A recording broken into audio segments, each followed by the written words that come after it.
Area update brought to you by Powerfleet. I'm here with the Sultan of Sonar, Zach Strickland. Zach, let's jump into it. Yeah, let's do it. So outbound tender volume index and outbound tender rejection index down here. We've got a relatively flat position for the OTVI this week. It dropped off of last week, and now we're kind of leveling out around this little stable period. So what that means is essentially expect similar demand side situation that you've seen with a slight contraction off of last week in a few regions, if you will. Now, the tender rejection rate, of course, it's slowly kind of crawling downward. It's not necessarily making any strong moves either direction. The weather doesn't appear to be a factor right now. We've got something going across the Midwest tier at the moment, but it doesn't appear to have had any strong impacts to tender rejection rates one way or the other, which is what we would expect this time of year. Weather impacts probably have more to do with tender rejection rates sharply changing versus any other reason.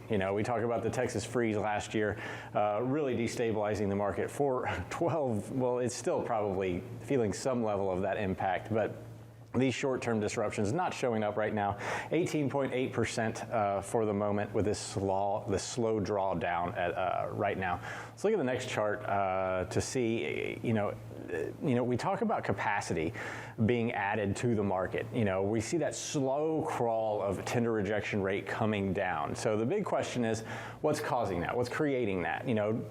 Rate increases, of course, have a big influence over carriers being willing to accept more. So the closer you get to that spot market rate or the market rate, if you will, contracts tend to get adhered to a little bit more consistently. And that's the theory behind it. But we don't normally see a 20% rejection rate for 15 months either. So that's simply a factor that we just don't have enough capacity.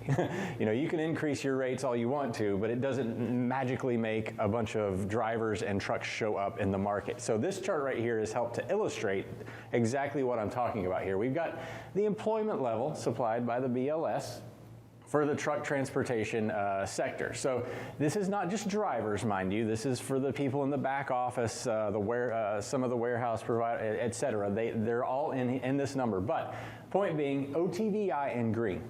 So that's our demand side indicator. And keep in mind, that's not just accepted tenders, it's total tenders. We know that. But you can see the clear problem here. Demand, 2019, demand way under it. Now, supply side was very oversupplied in 2019. Just how much oversupply we had, not really sure. It's really hard to delineate that. However, you see this big contraction and this huge jump in demand.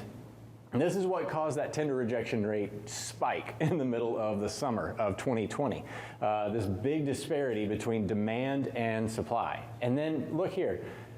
Nobody was adding employees for the longest stretch of time. I mean, it was early 2020, probably actually third or fourth month, March, April, before carriers really started saying, oh wait, we might need to add some extra people here and get people back into the space.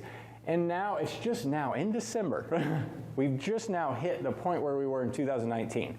So still, this demand side increase, accepted tender volumes about 25 to 30% higher than they were. And we've only just now hit the point where we were in 2019. So we've still got a long way to go to add capacity back into the market.